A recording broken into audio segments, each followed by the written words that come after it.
Welcome back. Your dreams were your ticket out. Welcome back to that same old place that you laughed about. Well, the names have all changed since you hung around, but those dreams have remained and they've turned around.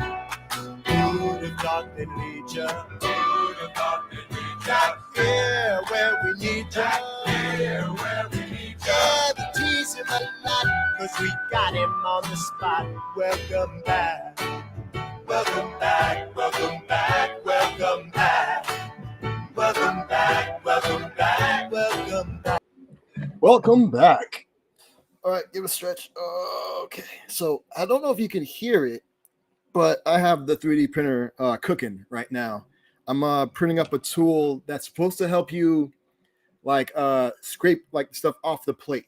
You know what I'm saying? Like your model's on this plate, you know, and then sometimes it's kind of hard to get the model off, or sometimes there's like residue or whatever. And so this helps you kind of like scrape it off. It's called the scraper grip, something like that. And so printing that take like an hour to do it. And it's a small things like this big and a holder for it. Also, I got the file from the site. One of these break sessions will probably take a look at the website. That's pretty dope. And so I got it directly from the maker, because the one that was on the actual printer, because you can print directly from it, it wouldn't let me select the filament, like the material that I wanted to print. I wanted to print in like a tougher material, you know what I'm saying? Because the other one, the default one, you know what I'm saying, it's not that great or what have you. I mean, it's fine. But if I want to use this thing, like I want to have this forever, basically, you know what I'm saying? So I wanted to print it in some good material if I'm going to print it at all. Could not change to it. I don't know what happened. So I was like, all right, well, let me see if I can do it on the computer, because I have a little bit more options, right? So I do that, and I'm having the hardest time because I select the model. It's one solid piece. And I say, cool, change it to this filament that I want. It changed a little bit and kept the other stuff. So I'm like, wait, what's going on? So it took basically the whole break that in between these ciphers, which I'll explain, to figure out how to get it to work. And I had to like repair the model so that it would go through the whole thing. I don't know, but it took way too long, but it's printing. It's maybe got like 20 some odd minutes left, and I'm happy, and it's looking pretty good so far. So we'll see. I also noticed that the feet, I bought some anti-vibration feet things, and it looks like they're like lops, like they're like fold over. So I'm not going to fix it because it's printing fine now until it's done, and I'll try to reset it or whatever. But so welcome to untilit.works, a thing I made mostly for myself to be able to work on projects such as this, because I'm the type of person, if I don't make time, I'll never find time. And so by doing untilit.works, gives me an opportunity to be by a computer, and I set aside time to do stuff, right? Otherwise, things will always pop up. You know what I mean? So untilit.works consists of ciphers, and a cipher is a 3-hour block of time. Within each cipher, there are sessions. There's a work session and a break session. Work sessions are 45 minutes, heads down, working on what we're working on, trying to make some progress, trying to figure out how to change the whole model into the specific filament instead of having multiple ones, neither here nor there. And then about 15 minutes after the hour, the break session begins, and you'll know that because I'll pop up on the screen to say, hey, it's time to take a break, get up, walk around, drink some water, do what you got to do, sit here and watch me talk about something you found interesting on the internet, whatever it is. Don't let your mind just like relax from what you're just focusing on. All right. Now, like I said, I'll pop up in here in the video. If you ever come to the site and we're in the middle of a break session, the video may look like it's frozen, and that's because browsers don't allow for autoplay video with audio. So that's why the notice there saying may need to click play to start the stream. Next to that is the open closed caption. I'm using the speech recognition API that's built into Chrome browsers to turn my speech into text. If you click open closed caption, a space will open up, and the words I am saying will hopefully be transcribed accurately and placed in that space. Then there's 2 buttons below that. They're broken. Don't worry about it. And then there's the countdown timer, countdown when the next work session starts.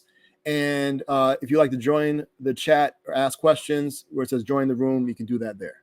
Cool. Now, let me get to the work session. And it looks like this. It's cranking. I think it might be almost done. Like this. It's going pretty good. Like I had preheat, and then I had to like auto level the bed, and it's doing like all this stuff and calibration stuff. Like pretty dope.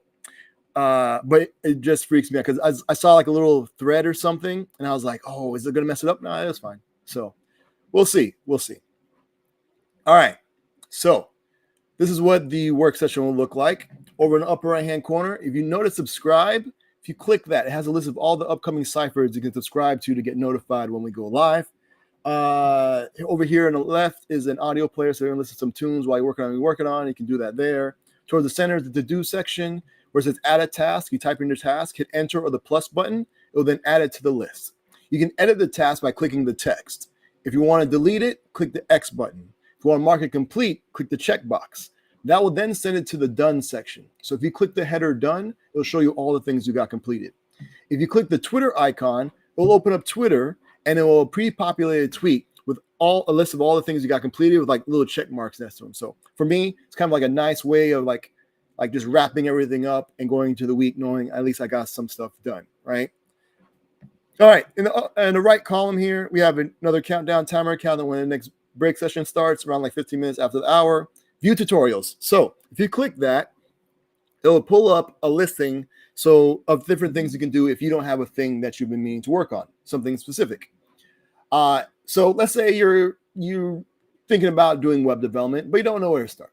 So I have links to Free Code Camp and the Odin Project. And from what people have told me and from what I've seen from the curriculum, I think if you go through those and complete them, I think at the end of it, you have a good understanding of what it takes to do web development. And then from there, you can make an educated decision on whether or not you want to spend more time and or money in pursuing it. So those are there. Now, if you're already into web development and you're looking for some cool projects that can maybe like spark, imagination for a new project, or, something you just kind of want to get started and, learn something quick and then be finished and maybe later on build upon it, I have 3 tutorials that link to the Vonage developer platform. And I'm a JavaScript developer advocate at Vonage. So part of my responsibility is to look over tutorials and make sure everything is cool. So some of the 3 tutorials I have there, one is you follow the tutorial, you have this input box that you put your real world phone number in, you hit call and your real world phone will ring. Then I have one where you get a virtual number. So then you hook that up to the tutorial that you, through the application that you create following that tutorial. And then you call that virtual number from your real world phone and you'll be able to answer it in the browser, in your application, and have a conversation back and forth. Then there's one where 2 users log in to an application you create following the tutorial, and one can call the other through the browser and have a conversation. Pretty cool stuff, I think. So those are there. All right. Hako we'll come back to. Show and tell sign up. If you want to come up here and talk about something you found interesting on the internet, feel free to do so. Show and tell sign up will walk you through that process. And then the highlight, don't worry, that's broken. That's related to the other thing that I showed in the break session screen that is busted. Now, Hako. Hako stands for Help a Coder/Creator Out. It's a thing I made that if you ever get stuck working on the thing that you're working on, you can create a Hako, which is like a room that you can then invite people into to be able to, as a collective, come up with a solution or the feedback that on the thing you're working on. So if you click view, it'll show you all the different Hakos that have been created. If you click the creator's name, it'll open up Twitter or GitHub, depending on what they logged in with, so you can check out their profile, and then you can request to join. Then I have this filter by keyword list. So if there's something specific that you're looking for, maybe it's in there, and you can narrow it down by that. When you click create, you're presented with this form. You put in the title and 3 keywords. You hit create, it'll generate a unique URL that you can then copy or click to share to Twitter. When you join your Hako, it'll look like this. We got the title at the top. Over on the right-hand side, you can leave. You can open the menu for some more options. We got a text chat here to the right. On the left is a countdown timer, counting when the next break session happens. Again, like 15 minutes after the hour. You can then copy the URL, and you can click to share to Twitter again. When someone clicks your link, they just don't automatically join your room. They're actually requesting to join the room, so they'll show up under pending. You can click their username to open up Twitter or GitHub, depending on what they logged in with, to check out their profile and see whether or not you'd like to let that person into the room, so you can approve or deny them. Now, if you do approve them and they turn out to be a terrible person, you can always ban them and kick them out your room. Now, you as the owner of the Hako, only you can share your screen. And the point of that is because the Hako is a room for you to be able to get the help with the thing that you're working on or feedback. And I think by being able to show your screen and show what you're seeing, you'll be able to provide the context for someone or some folks to be able to help you get the feedback or the help that you're looking for. So that's why you can share the screen. Now, the way you communicate through the Hako, we have a text chat. You can enter in your message here toward the bottom, hit send, it'll add to the list of messages. I also add the ability to enable audio chat. So anybody who has their audio chat enabled, be able to speak to and hear each other. But don't worry for the folks who don't have audio chat enabled, they'll still be able to follow along because what people are saying will be turned into text and put into the text chat. I also add the ability to enable text to speech. So if you're not looking at the text chat and you still want to follow along, if you enable text to speech, any messages put into the text chat will be read out aloud by your browser so you can still follow along. And then, then you can check out all the different Hakos that have been created. And I think that's it. Cool. I'm going to get y'all back to work because I'm trying to see what's up with this print. Hopefully it's still going. What's cool is, where did my mouse go? There it is. What's cool is that if there's any issues, like they call it spaghettiing or something like that, like if it starts going all wild, like if the part comes off and starts spearing all over the place, it will stop. And it'll like send you a notification like, hey, something went wrong. So that's pretty dope. So, I think it might be almost done. So I might have something to show next break. So I'm going to send you all off. I'm going to send you with some traveling music. Again, we'll be back 15 minutes after the hour.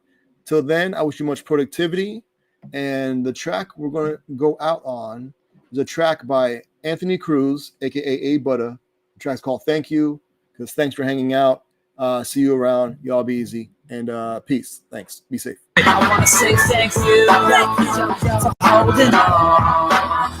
When a brother was down and out, now I feel so strong. And I want to say thank you for being there. When a brother had nowhere to turn to, you were there. And I feel like, yeah. And everybody says, yeah. We spread love like, yeah. I want to say thank you for holding on. When a brother was down and out, now I feel so strong.